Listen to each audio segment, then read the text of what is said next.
A lotus is a flower rooted in the mud that rises through and above to become a beautiful bloom. This is a podcast sharing mine and other stories of how we've done the same, choosing to rise above our circumstances to bloom. I'm your host, Amber. Let's get started.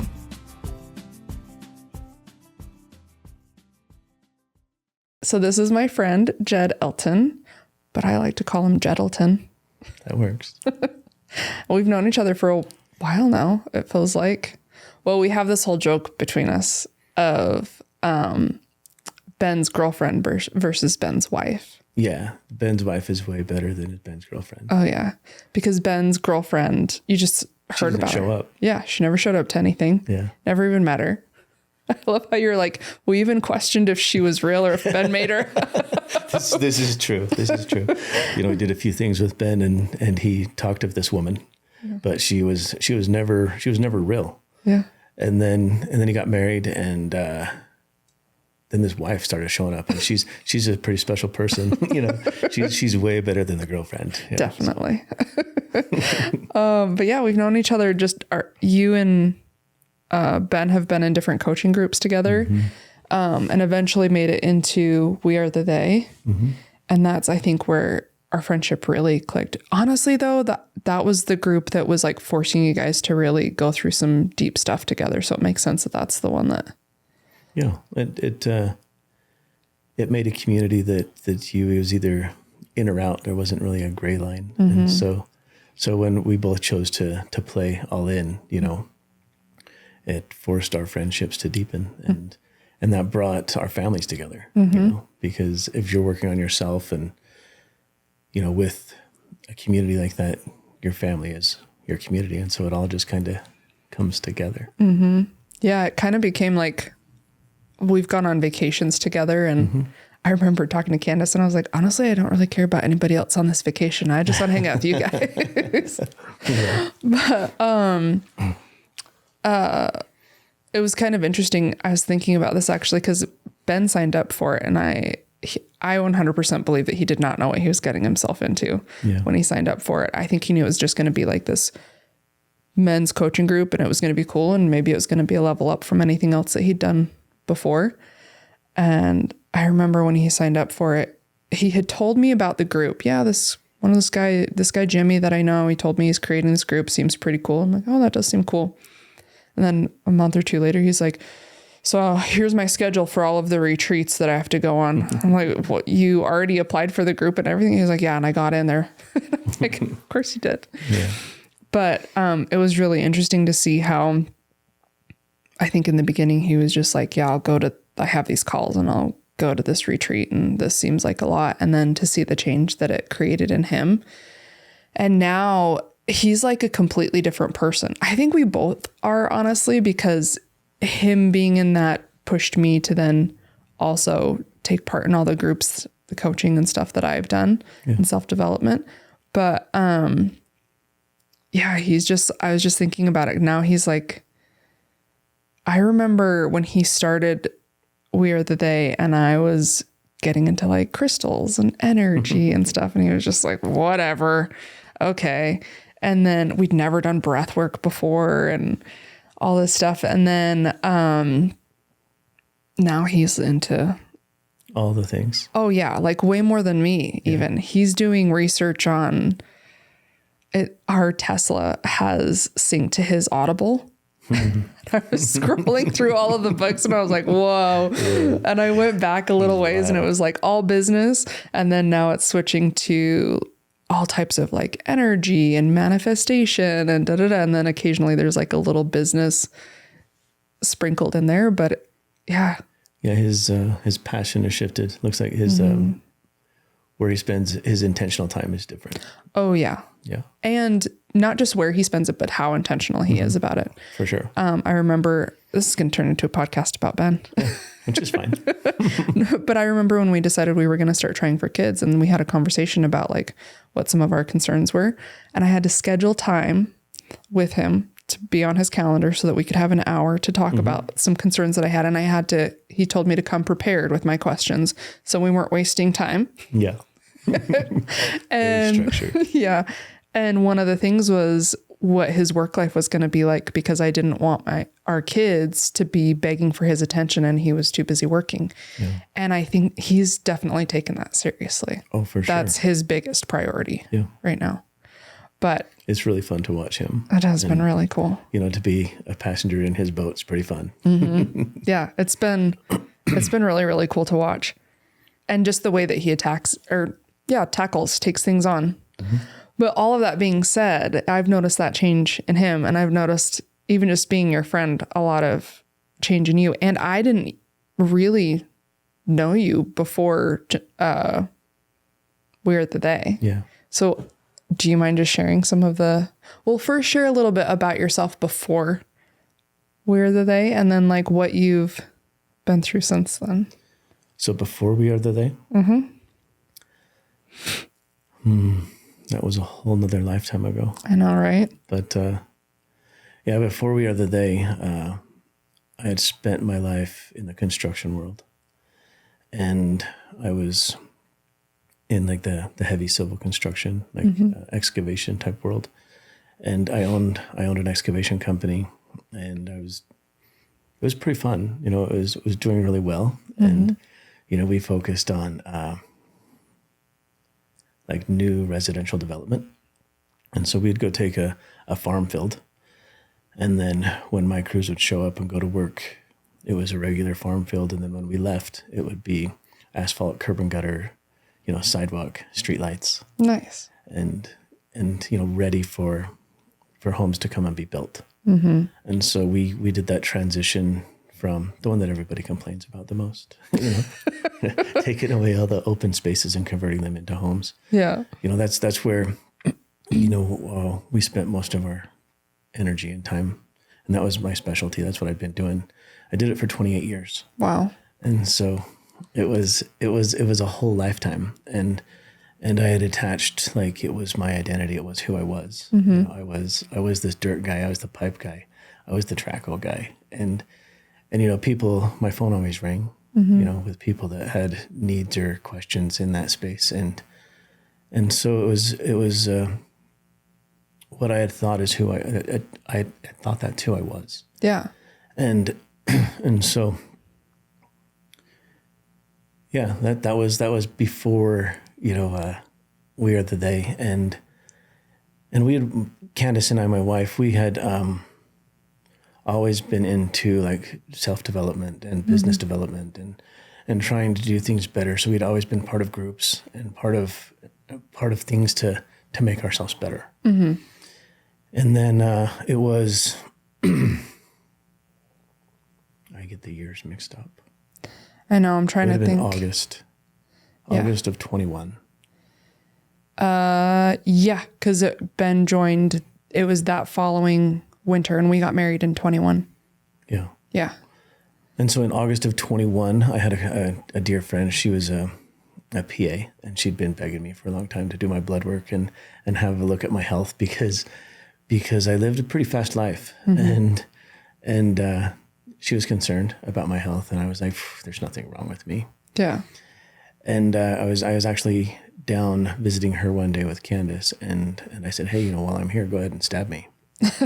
and she got all excited, and she drew my blood that day, and she called me back about a week later and said, hey, your blood actually looks really good. And she went through my panel, and she was surprised, like how healthy I was. You're like, see, I told you. Yeah. And then she got towards the end, and she says, but we need to talk about this. And she said that my PSA, my prostate specific antigen, was high. Mm-hmm.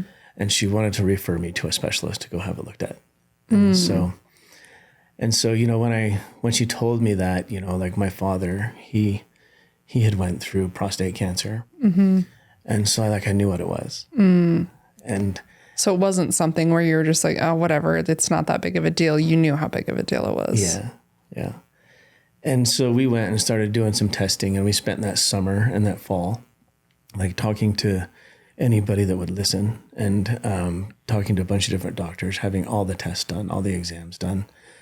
And it was November mm-hmm. when they finally diagnosed me with cancer. Man. And that's when We Are They started, was in November. Mm-hmm. And so when when the applications were going out, I was in a pretty dark place. Yeah. And like, I had kind of just lost my fire and my will to live for a minute.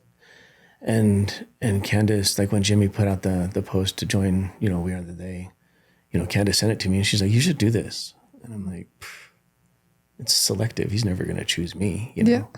And that was kind of the way I looked at it. And she told me just fill out the application. And so I went through and I half-assed filled out the application. I wasn't a man of very many words. I didn't speak a lot unless, somebody asked me something. Mm-hmm. And then, so I filled it out and I was very short with all my answers. And Jimmy called me and he's like, hey, you're real short with all your answers. Tell me about who you are. I went on your social media. There's really not anything there. I'm like, and what do you want to know? Yeah. And so he asked me a few questions. Then he invited me to come be a part of the group.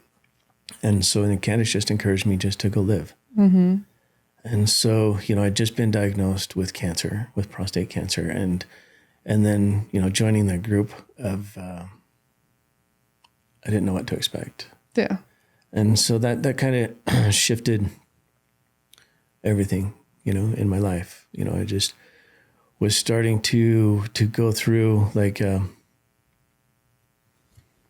we started to go through like the Western medicine way. Mm-hmm. And like I had my prostatectomy scheduled and then we went to Hawaii and, during that process I was working with another gentleman who was kind of in the woo-woo weird world, the energy world. And he told me that, don't do this surgery.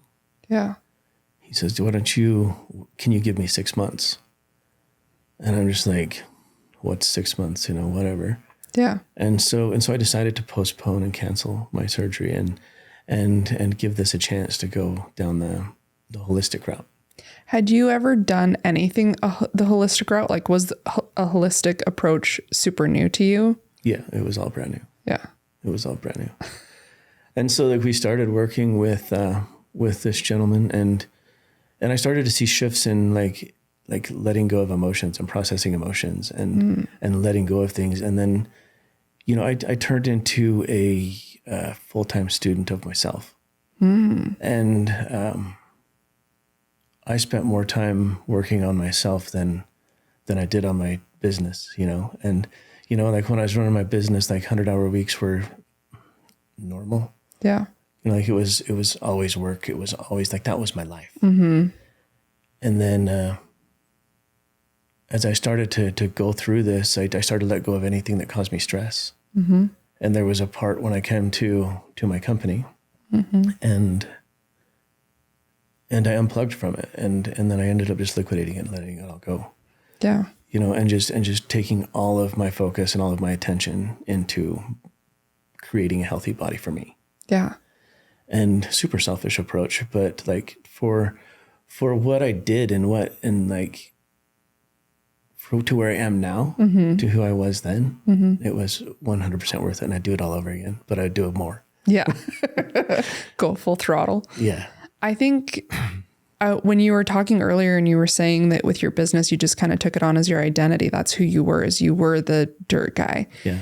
And I think that's so common, honestly. For sure. I remember when we first had Beckett, same thing, like more Ben than me. I think I was just supportive he was always into self-development. Mm-hmm. He always has been since he was a teenager, I think.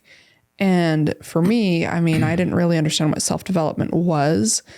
But the stuff that he was doing, I was like, yeah, I support you in this, or I'll help you however you need, or schedule this for you, or make this for you, or set this up for you to do that. Yeah. And it wasn't until our son was born that I started, or even actually probably a little bit before that I started thinking like, oh, actually, this is something that I could do for myself too. Yeah. It's not just a Ben thing. But where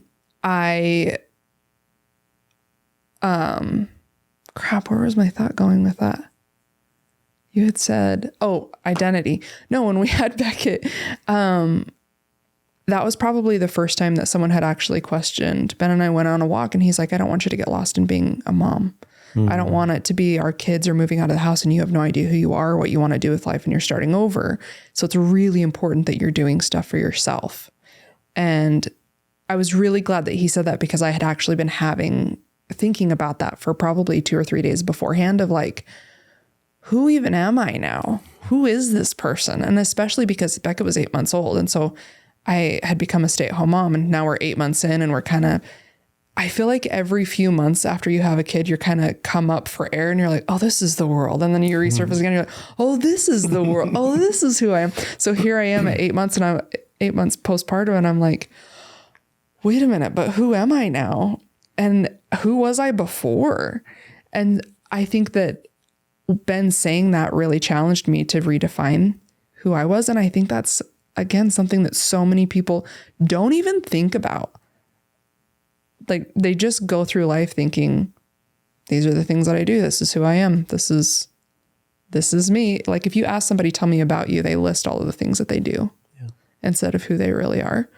And it's not like it's an easy question, or it could be if you've spent a lot of time working on it. Yeah.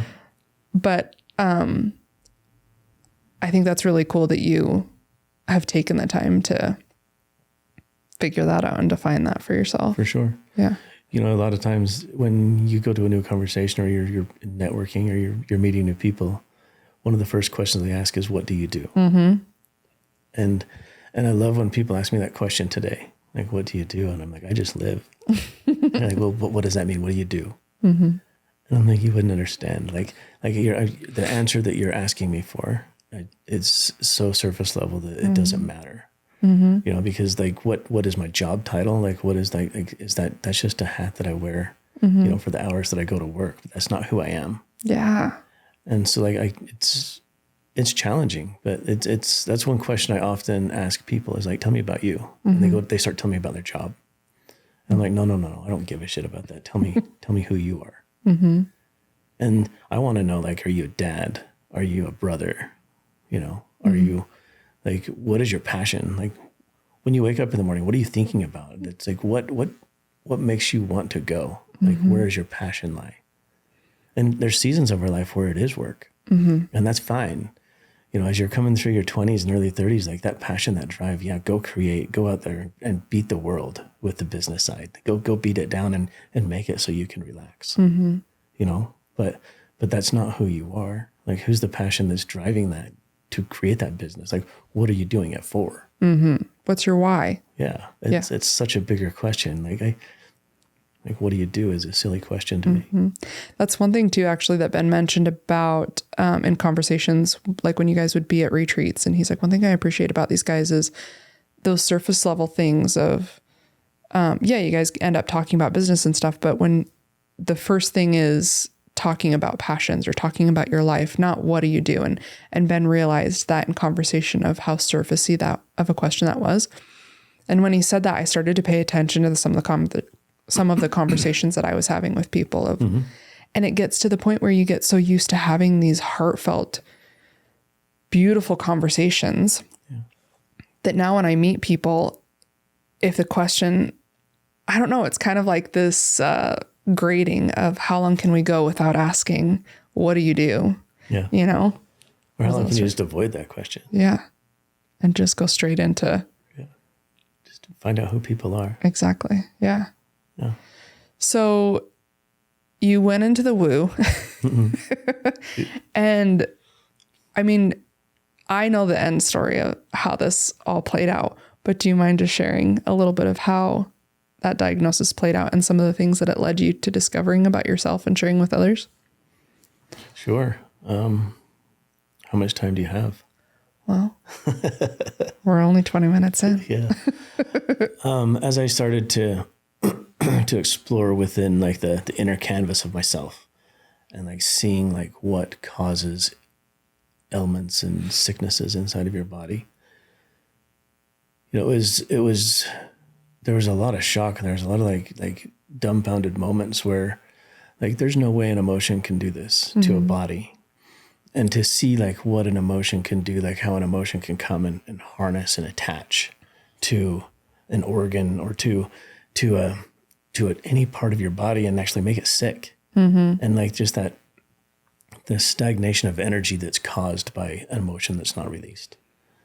And that doesn't really make sense, like coming from this dirt world where everything's so logical and I move A and B to get C, and then to come to this place where, you didn't process this anger for, 30 years of your life. And so the anger is harnessed and it's attached to your prostate now. And all of that, stagnated energy is now just stuck, and it's caused the cells to mutate and grow into cancer. Mm-hmm. And to say something like that, like the doctors, they're just, yeah, whatever, and I had doctors tell me that you can go waste your money. You can go do whatever you want, but before you die, you will lay on my table. Interesting. Yeah. I had a doctor at I won't name the hospital, but a very prominent one here in Utah. He told me that. Wow. And, that was, to me, that challenged me. Mm-hmm. And I'm just like, well, I gave him some choice words and I walked away. Mm-hmm. And so like to look at all that and start to go through this energy and start to release energy and allow energy to play through my body. I started to feel a shift. My body started to change physically. Mm-hmm. And then like my mental and my emotional intelligence all started to grow and expand. And so like through working with energy and understanding what energy is, like I started to get a deeper understanding of how I could start to heal cancer in my body. Mm-hmm. And it wasn't just one thing. I've studied so many different, modalities, if you will, and so many different ideas, and I don't give the credit to any of them. I give it to, it's just like the broad scope of like being willing to look at everything and being willing to approach something without a judgment, approach something with not needing to know if it's going to work or if this is an answer. Mm-hmm. Because like it was just knowledge, it was just all information. And as I started to I studied breathwork. I love the breath, and I still practice the breath today. And I've got a couple of groups coming up that I'm really excited for. Mm-hmm. If you ever want to do breath work, I don't know, yours is so different that it fits who you are as a person. Yeah. Or who I know you as, is it's not forced. Mm-hmm. It's exactly what you were describing of like letting things play out the way that they should and observing them. And it's just really beautiful. I love doing breath work with you. Yeah. You're coming in November. I know. I'm excited. It'll be good. So like inside of the breath, like the breath is attached to everything. Mm-hmm. And so if you can learn to harness or to witness the power of the breath and just be a witness to what is there, and be able to just see something from a lens of a little bit of clarity and a lens of, like not attaching to an outcome, and just starting to accept every part, every scenario for exactly what it is. Mm-hmm. And, going through my life, like as I started to explore like my inner canvas, as I said, and just start to see these different parts of me and just explore them with a curiosity, just to where, why was that way? Mm-hmm. And why did I let that story play out in my life for 30 years? Yeah. 40 years. Oh, I love that so much. That's actually been something that's been super powerful for me. I think it's really easy to go back and create stories about how things played out for you, especially once you start healing. Yeah. In the beginning, I think it was really easy for me to go back and be like, I should have known. I shouldn't have done that. I should have done this differently. Shoulda, coulda, woulda. And just having a lot of judgment. That's just starting another story. Yeah. And that's just creating stories of like, why didn't this version of myself know better, or know to do it this way, or know that I should have said this or done this or not done this. But then I love what you said of like looking at those moments and just loving and appreciating them for what they exactly were. Yeah. Not what you think they were, not what they should have been, not what they weren't, but just exactly what they are. Yeah. I think that's like, to me, that would be a true definition of self-love. For sure. Like as you start to just explore every emotion, every situation, every experience, every story, and then they just are, it's just the is-ness of everything. Yeah, I've heard you say that before. And the experience just is. And so then like you get to choose to carry with you what story from that you want, because the experience just is. Like it is what it is, and it doesn't have any control. And so how you move forward and what you carry with you, whether that be a ball and chain or a feather, that's your choice. Yeah. And there's in everything, there is those choice of either something that's going to hold you down or something that's going to build you up. And there's neither one of those are good or bad. I don't necessarily believe that good or bad is a thing, that just everything just is. And there's a consequence that happens on both sides. Well, and the idea of good and bad, we could be looking at the same picture. Yeah. Like, let's say we had a puzzle here on the table, and everything that you've been through your life, blah, blah, blah, your experiences, your likes, your dislikes, you're looking at this picture and you could say, oh, I like this. I don't like this. This is good. This is bad. And I'm looking at it from a completely different angle with all of my experiences. And I'm like, oh, I actually really like that part. It looks really cool. And so the idea of good and bad is it's restricting. Yeah, it's restricting, and it's very, very limiting, and it's all up to perspective, which means that none of that is true. Correct. Yeah. So just if you can just accept every part for what it is, and then you can, like, I think one of the secrets to healing yourself is to go to something that you've told a story that has limited you or held you back. And when you go to that time and when that experience took place, and when you're there, you can look at it as the perspective of who you are today. And so, like, say, 8 years old, your dad kicked you down the stairs.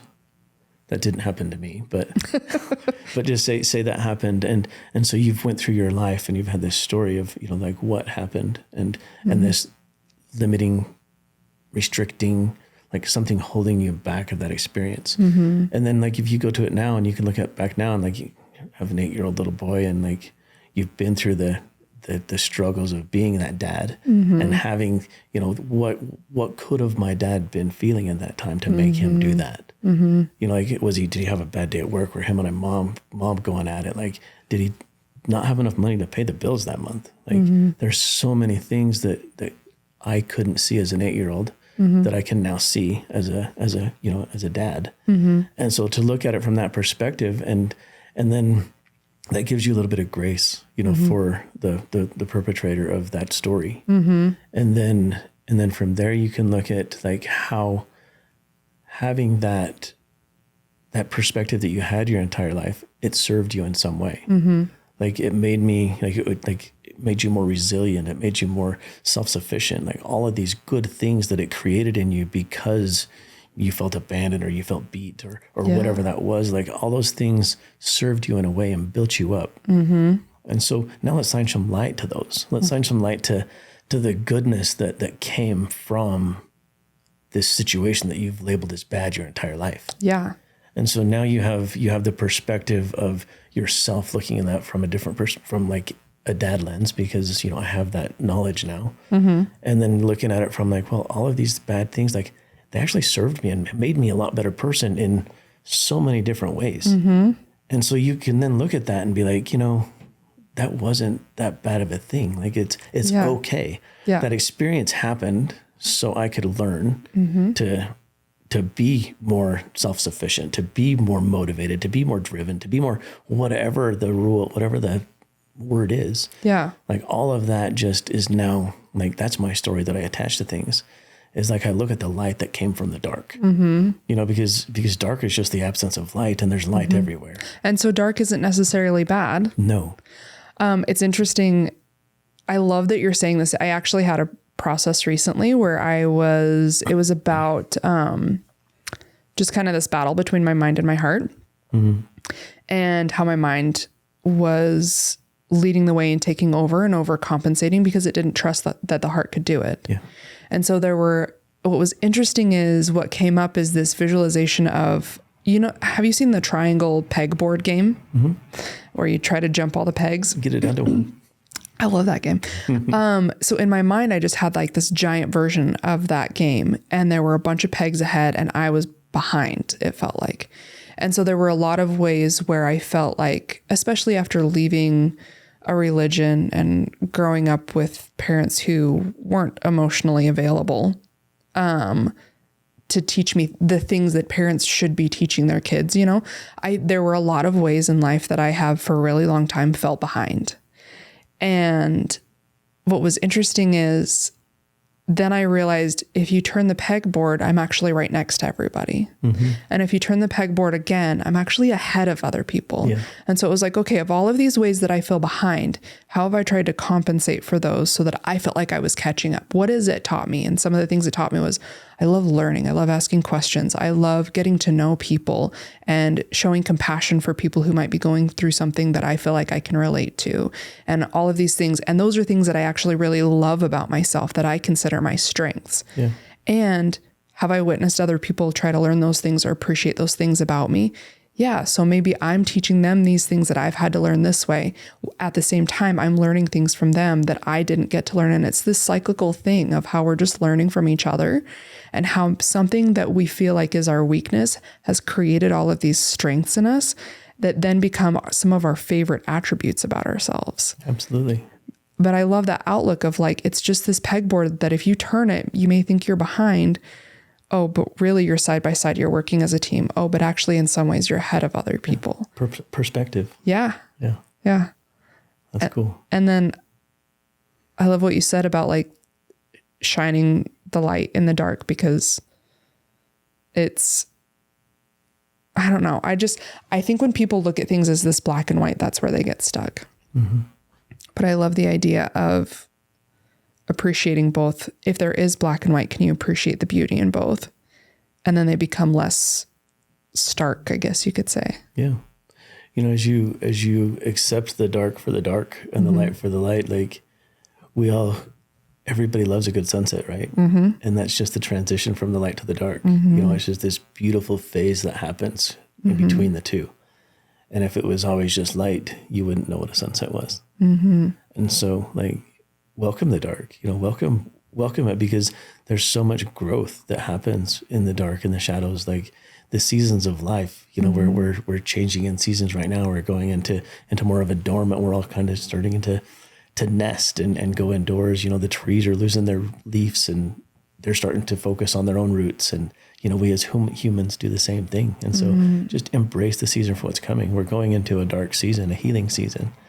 And so just lean into it. And what more can I learn from being in this season? If I approach a season with, oh, I hate this, or like, I just can't stand the winter, or, whatever it may be, like, that's going to be your experience. And you're going to come out in the spring as, in the same, or maybe you've spiraled back a little bit in a worse place than you are now. Or you can go inward and like, let's spend the summer to really dive deep in the winter, and really dive deep inside of ourselves. Yeah. And let's really like do some inner work while we're at rest and while we're healing. Let's go inward and let's literally do some feeding and nourishing of ourselves. Yeah. So when spring comes, we can bloom and grow even bigger. Yeah.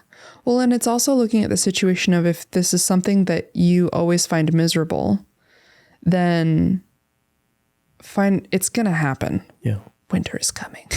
Like, so what can you change about it that it's not so as miserable of an experience for you? Because you have control over that.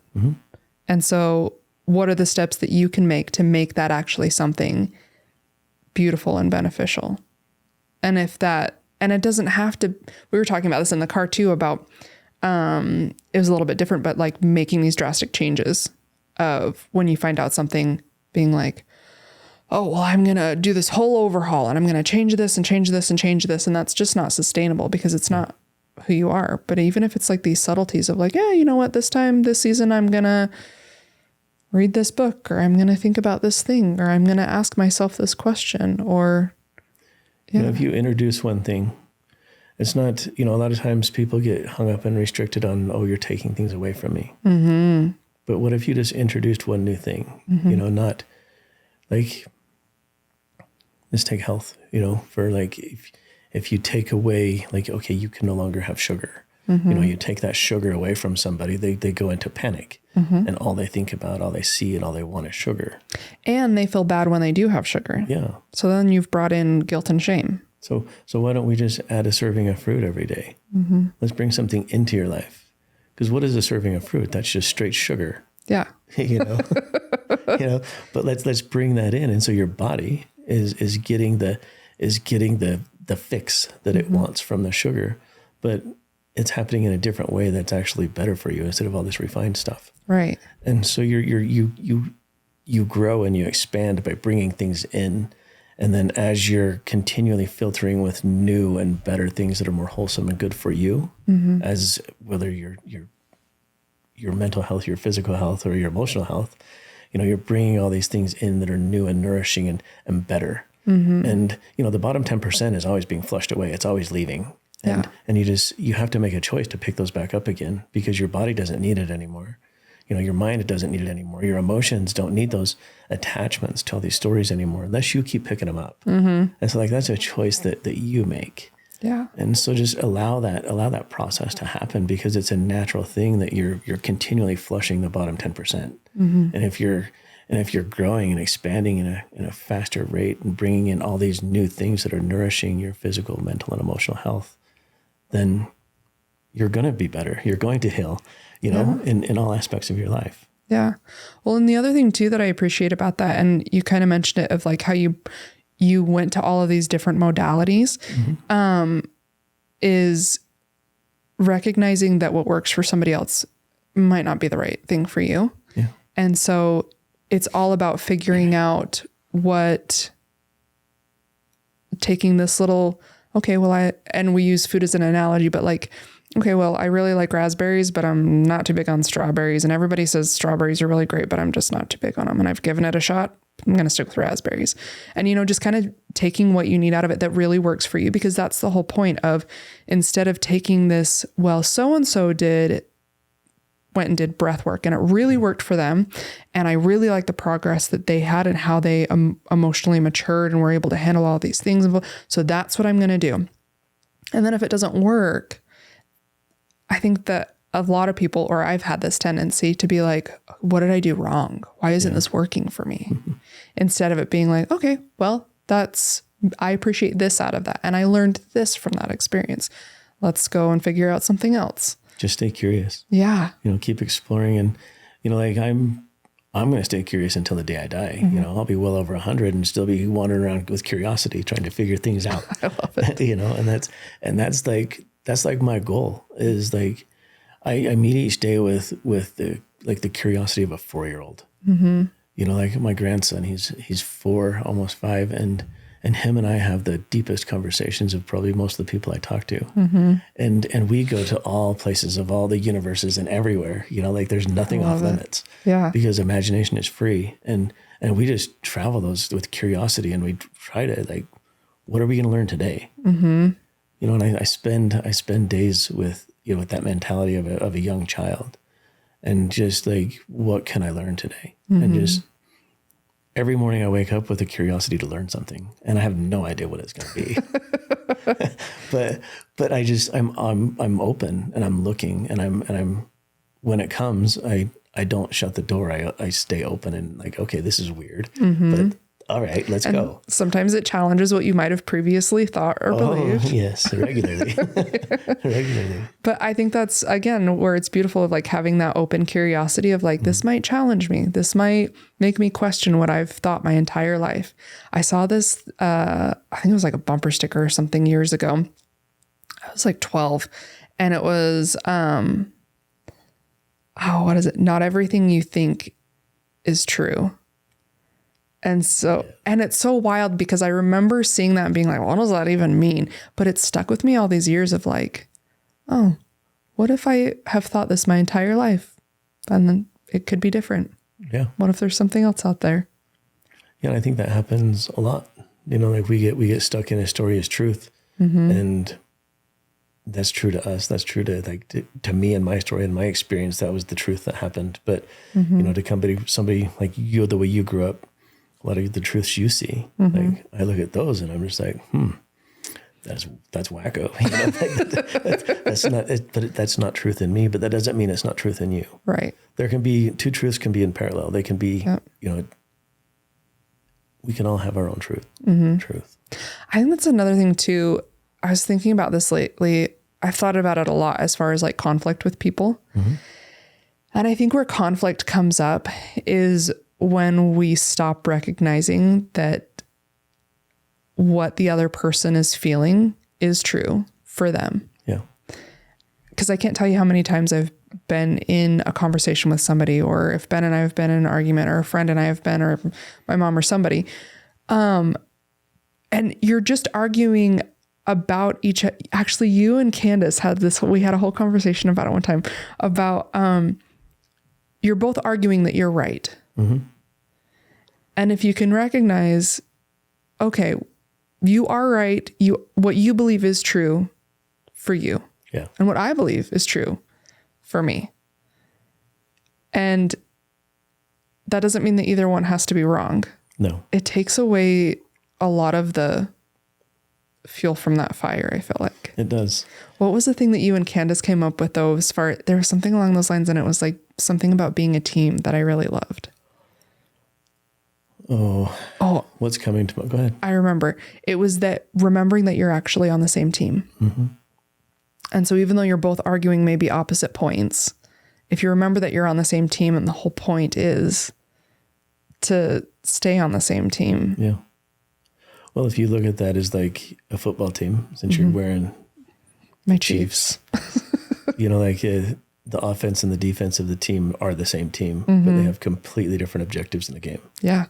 You know, so they disagree with each other 100%, but they have the same outcome. They both want to win the game. And and the offense can't win the game without the defense, and the defense can't win the game without the offense.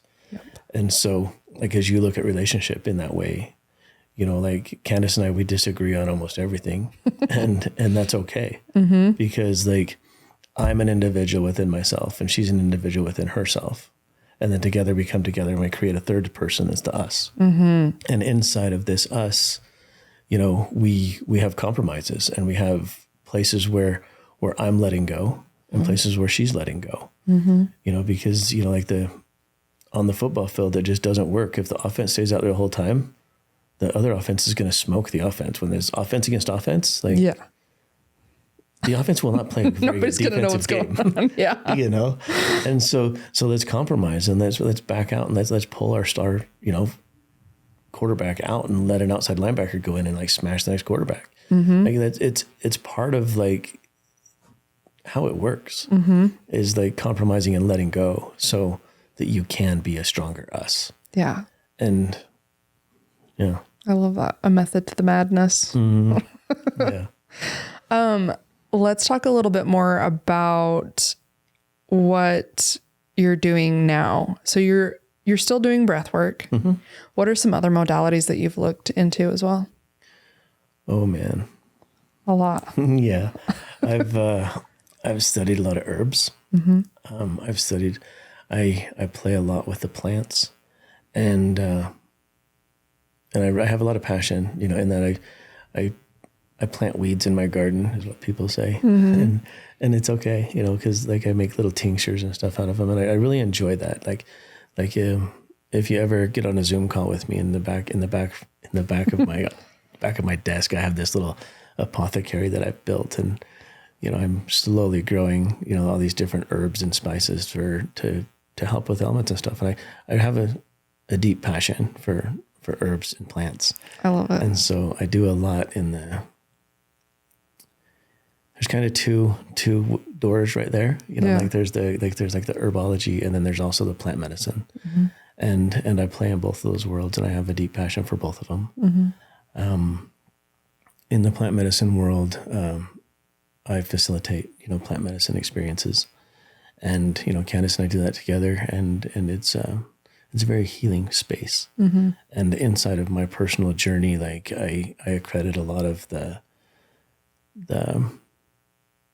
plants for allowing like me to work through some of the harder things that like my mind and my heart wouldn't allow me to work through without being softened or without the experience being brought up so big that I had to look at it. Yeah. And so, I've studied a lot there, and I spent a lot of time there.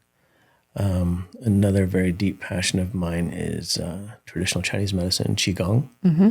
And I have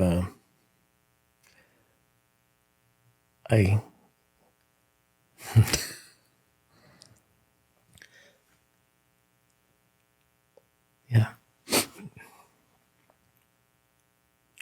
Like Qigong inside of me is real. Mm-hmm.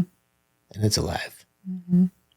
And what it is it's breath, intention, and movement. And so with those three things, you can create anything. Mm-hmm. And like to understand energy at the basis of creating energy. Mm-hmm. And being able to like create a pure divine energy and work with that inside of my own body. Mm-hmm. It's allowed me to grow, new cells, and to grow without the footprint of cancer inside of them. And so it's pretty cool. Mm-hmm. And so I study that, and I'm like, I have a goal. I will be a doctor in Qigong one day. I'll have my doctorate in Qigong. Nice. And, I'm a few years out, but this next January, I start my practitioner. So I'll actually start seeing clients and inviting clients into my space to work with them with cool. Qigong. So I do that.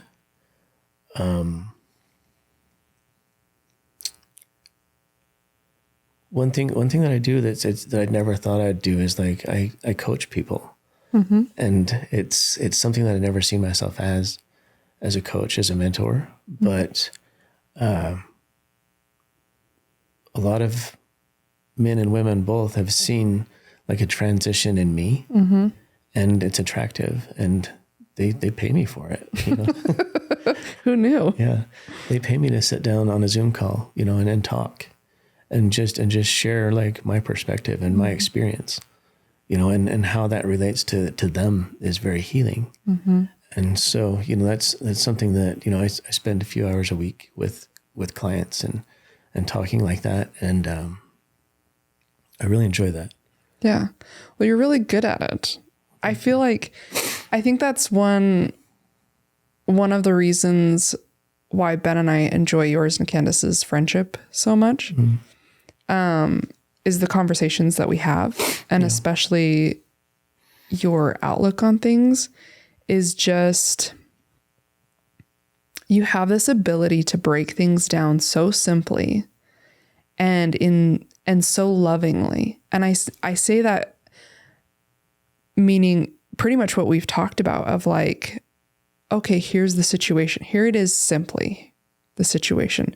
Like Ben and I have gone through some stuff recently where it's just like this huge mixing pot of emotions. And in talking to you guys, it's been like, okay, here's the situation simply. And how can we have love in this situation? Yeah. Or the questions that you're asking are, all right, how can we shine some loving light over here in this area? Or what about this? Have you thought about this with this little loving light? It's like a remix of a recipe where we've just, Beckett does this thing. He calls it spice soup, and he gets every spice out of the cupboard. There's a smell that comes along with every spice in the cupboard that's mixed together, and it is stuck in my nose for the rest of my life. And it sounds awful. It's not good. And every time I smell it, I'm like, oh, I'm going to barf.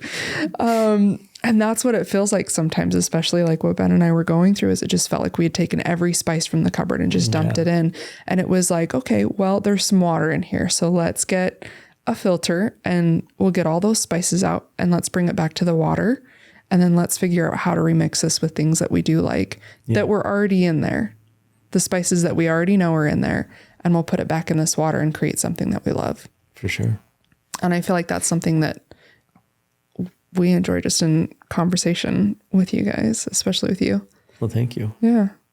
I got one more thing. Oh, tell me. So after going through all of this, with healing my body and everything, I came to a place to where everybody's going to wonder like where my cancer is right now. So we need to tell them. Yeah. This is my favorite part. And we was down in Florida here. It was in May, for the last set of scans and biopsies and stuff like that. Because even though I took a holistic approach, and like healing my body with cancer, with energy and holistic practices, like I used Western medicine as a place to weigh and measure my progress and to track. And, I had a functional medicine doctor in St. Louis that was phenomenal. And we had like a game plan to get from A to Z. And, if anything happens in the middle, it's not like, well, that didn't work. And then we punt. We had a plan like from the beginning to get us all the way through to Z. And so like I have a doctor in Florida that does, a lot of my scans and stuff with him. And he does a little bit different approach. And at our last scan, he's seen, like when you look at a tumor, like it's a very defined round thing, like this. And in those scans, he looked at my tumors and they looked like a cloud. They looked like mist. And he's like, this doesn't make sense. I don't know what this is. And I just giggled because I knew exactly what it was. Because in the, in Qigong, like as the cancer is leaving, as it's transitioning into healthy cells, it's going to take this cloud-like form. And it's not going to have these solid ridges and containers that hold the cancer into this tight little tumor. It's dissolving and becoming normal. And so when he's seen that, he's like, well, we have to go in for a biopsy because like this doesn't make sense to me. Yeah. And I'm like, okay, I didn't feel like I needed a biopsy, but for my peace of mind, my family's peace of mind, and for the doctor's curiosity, we went and did a biopsy, and he took another 6 samples out of my prostate. And when he does it, it's a guided biopsy where I'm actually laying in an MRI machine. And so he can actively see like where his needles and where his little biopsy tool is going. And so there's no blind stabbing. He's going right to the center of the mass or the center of this cloud and pulling out, specimens from there. And they all came back benign, and so, yeah, it was really cool to see, a benign result come from something that was a cancerous tumor that had been tested and had came back as cancer. And, without chemo, without radiation, and without like a radical surgery, I was able to work with a very special team of people and win. Yeah, so it's really cool. That is so cool. And then like through that, it brought me to a space where I was having a conversation about 4 months ago with a really close friend of mine that's an insurance agent. And we was talking and he said a couple of things to me and I'm just like, man, I did not know that insurance could do that. And he's like, yeah, like if we should have had this conversation years ago. And I'm like, yeah, you would have saved me hundreds upon hundreds of thousands of dollars, because doing everything the way that I did, like insurance would pay nothing. Yeah. And so the entire cost of it was out of pocket, and it was hundreds of thousands of dollars, that I spent on my health.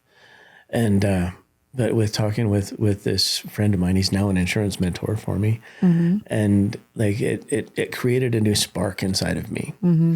In a way that I found a way that I could go and create an income, because in the holistic world, like breathwork and all of that, the income is nearly as what I was used to. Yeah. And so, you know, for the last 3 years, you know, we've been living off of our savings and some of our assets and a very, very small income from my energy work. Mm-hmm. And so I dove into like life and health insurance. Mm-hmm. And so now like I can see like where if I would have talked to somebody and been more open, because I had this hate for insurance for my entire life. Well, we just always think it's this rigid thing and sometimes it is, but if you know the ins and outs of it, or you have somebody who's willing to explore with you. Yeah. You know, it could have saved me a lot of money in it. And I'm not saying it would have changed my outcome, but it would have changed my financial outcome. Yeah, exactly. You know, and so now I'm a licensed insurance agent and broker. I love how that's come full circle for you. Yeah. And so it's kind of exciting, and it's something new for me to learn and go and explore with. And I'm super excited to get out there and help people that have, you know, that are maybe looking down the road that I've traveled, or maybe they're on the road, or maybe they just don't know. Mm-hmm. And so I'm super excited to start to share that and to learn more myself. I'm actually really excited too, because as your friend, I know what you bring to the table as a person. And I think before I would always think of insurance salesmen. So when I left my job and became a stay-at-home mom, I was like, okay, well, Ben and I weren't married at the time. So I was like, well, what are we going to do for insurance? What about insurance? Like, we can get insurance for our son, whatever, but like, what about me? And then Ben left his corporate job, and it was a whole crazy thing. And anytime I would think of an insurance salesperson, I'd be like, yeah, but they're probably really sleazy. It's like a car salesman, and they're going to try to sell me like the biggest thing, and they don't really understand, and they don't really care. They're just trying to sell me a plan. Yeah. But I'm excited about you selling insurance, because it's going to change the game, because you're coming from somebody who has personal experience in all of these health aspects. And how of not having insurance, and how it could have helped you. And so also I appreciate the way that you, with your curiosity, how you just dive into things of like, I want to truly understand the ins and outs of this.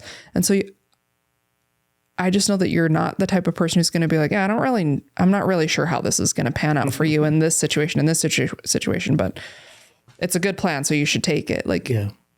I feel like you bring so much compassion and understanding and knowledge and personal experience to the table. Thank you. That it's going to be cool. Yeah. I'm excited. You know, so this is my first season right now, coming into the insurance season, and it's super exciting. Yeah. You know, and it's a time where there's a lot of uncertainty is not the word. There's not a question in my mind, because I don't know. Mm-hmm. You know, and to come into something like the insurance industry is so big. Yeah. And the information is like, there's a lot. It's a whole different language. Mm-hmm. Like the way that they speak, like it's not even English. It's just all abbreviations. I call it acro is the name. You have to learn a whole new language in the insurance world. You have to learn acro because they speak in acronyms. And they're just like, okay, let's do this. And so that's where I've spent, you know, my time studying the last few months is just deep inside of that. And it's super fun. I'm excited for it. I'm excited too. That's awesome. So with your insurance and all of that exciting stuff, and also since you're still doing breath work and you're going to be a practitioner next year with Qigong, what's the best way for people to find you? Because I want them to be able to reach out to you. Well, thank you. For breath work, I have a website, and it's just jedelton.com, jedelton.com. Yeah. And then in the insurance stuff, I'm not that refined yet, you know, so just Instagram and social media, they're both just my name, Jed Elton. Like I say, I keep things simple. Yeah. For Instagram, Facebook is Jed Elton.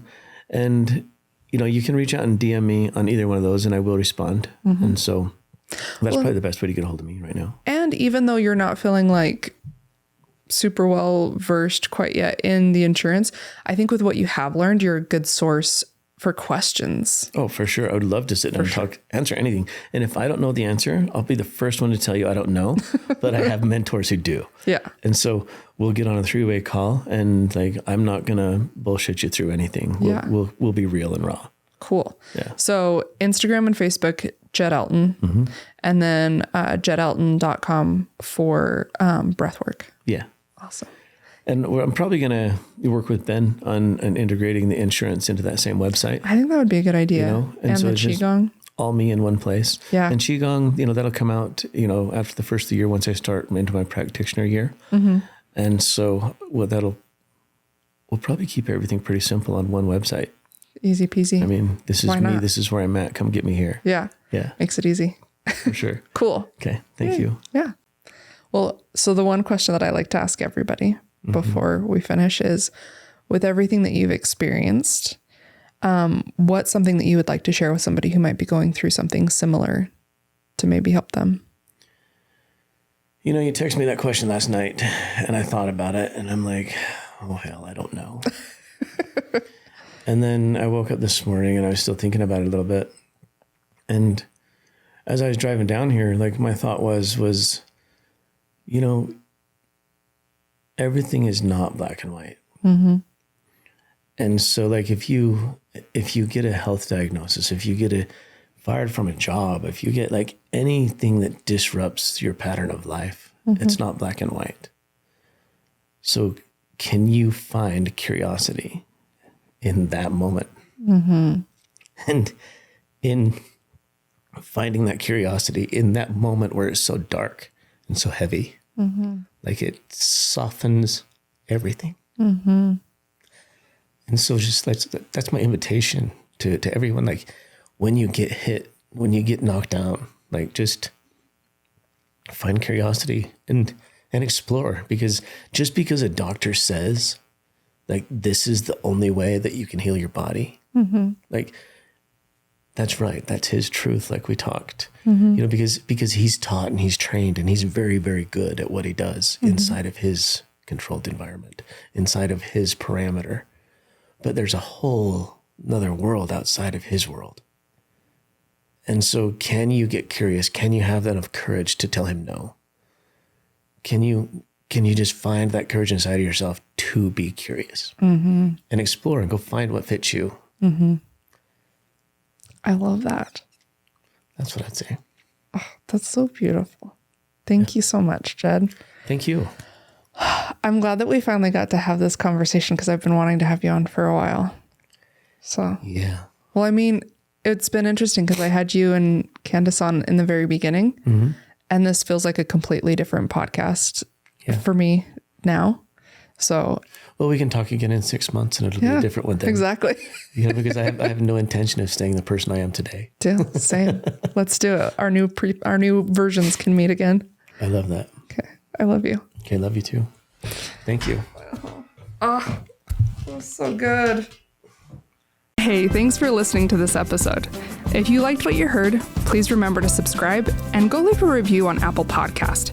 It helps me know what you want to hear and who I should have as a guest next. Thanks again, and until next time, keep living the life of a lotus.